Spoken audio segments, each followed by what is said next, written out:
Perfect. I just asked you guys. Can you hear me? You're fine.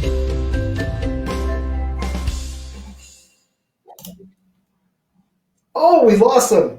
All right, we are live. So hopefully James can get back in. No problem. Hopefully our guest will get back with us here in a minute. I think he thought we lost him when we were doing our new introduction. Anyway, welcome everybody. My name is Richard Weil, and because we're in the virtual world, we're trying different things out again. And we lost our special guest, James Rinker, our senior consultant from National Restaurant Consultants, who resides in Oak Harbor, Washington, near Seattle. And hopefully James will get back on, and we're going to have him talk about health and safety as restaurants reopen in the new. There he is. Hello, James. Good to see you again. Oh, Richard, there he is. Brian. So anyway, joining us also is Brian Devine, of course, our president of Top Line Management and Cafe Fuel. Welcome in again, Brian, and we're glad to have you. And again, I'm introducing James, even though he wasn't there, but there's James Rinker, our senior consultant from Oak Harbor, Washington, who is an expert on food safety. He has written many OSHA, worked with many OSHA guidelines and HACCP plans. He has written many HACCP plans, and he is a resident expert in our consulting team on food safety, sanitation. We thought it would be great to have James on today to talk a little bit about what restaurateurs and food service operations should be thinking about as we reopen our dining rooms and reopen our restaurants. So James, could you share a little bit about your expertise and what you're recommending as restaurants look towards that reopening phase of the business? Well, I think it's to begin with, it's the safety will be on everyone's mind going forward in restaurants, eating and drinking. And I think that every market may be a little different based on the severity and how the virus is hit. The first thing I would do is strive to exceed all guests' expectations, perceptions, as well as the federal, state, and local governments, because they're going to vary a little bit. But the guest they're the ones that are going to be really looking hard, and they're going to be the ones that are fairly paranoid about going out to eating to begin with. So it's important that we show them what we're doing to make sure that not only they are safe, but our staff is safe. So, I would definitely communicate to your guests what procedures you have in place to keep them and your staff safe.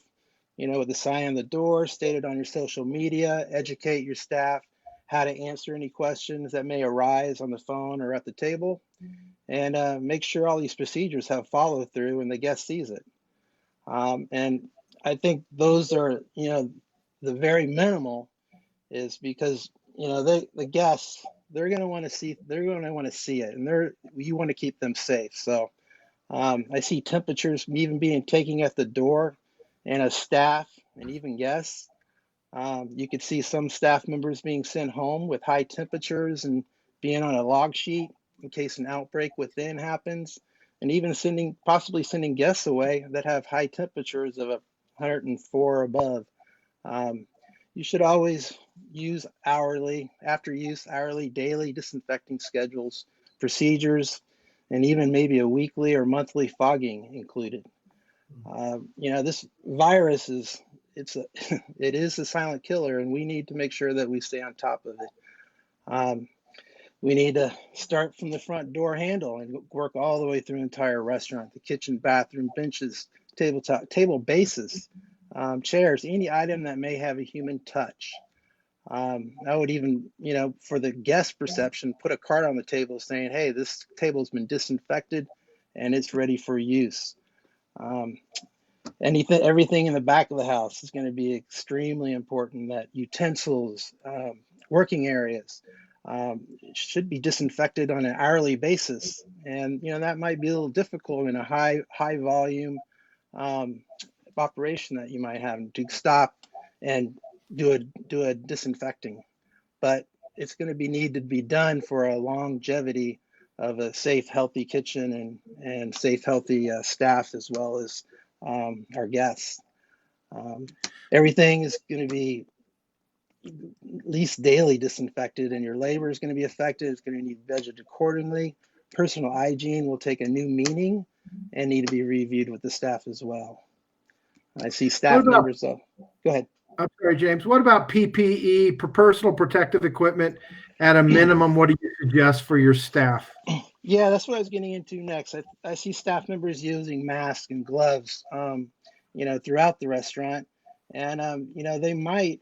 I've even heard that some states may require that even the guests coming in might have to require a mask when they're not eating.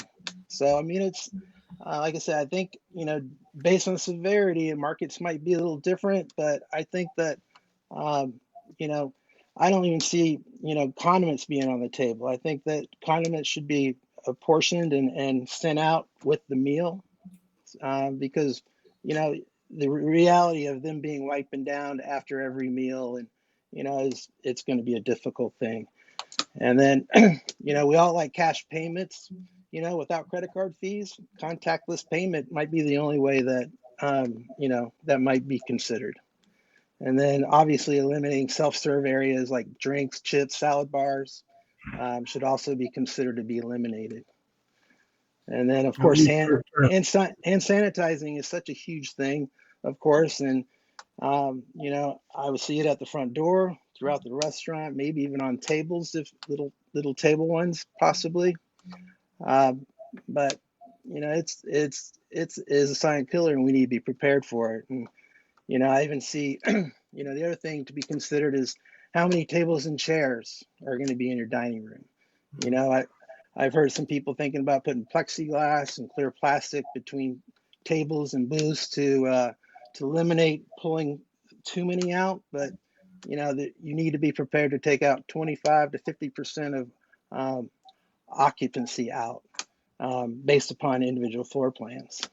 So. And that can be done as simple as just putting a cloth over it, a painter's cloth over it, or even some tape saying this table is not available, with a very professionally driven sign. So, James, thank you very much. Those are some great tips for everybody. And we really do appreciate you taking the time to be with us today. I'd like to have Brian come on in for a few minutes here and talk a little bit about a marketing tip for today. So hang in there for a second with us, James, and let Brian take it here. So go ahead, Brian. Absolutely. Thank you, Richard. Thank you, James. What I want to make sure that we do with this part of our segment is talk about how you take what you just learned from James and from everyone that we talked to and translate that into your marketing. Because I don't know if you've heard the old story. If you've ever been in marketing, you've heard the story about Schlitz beer.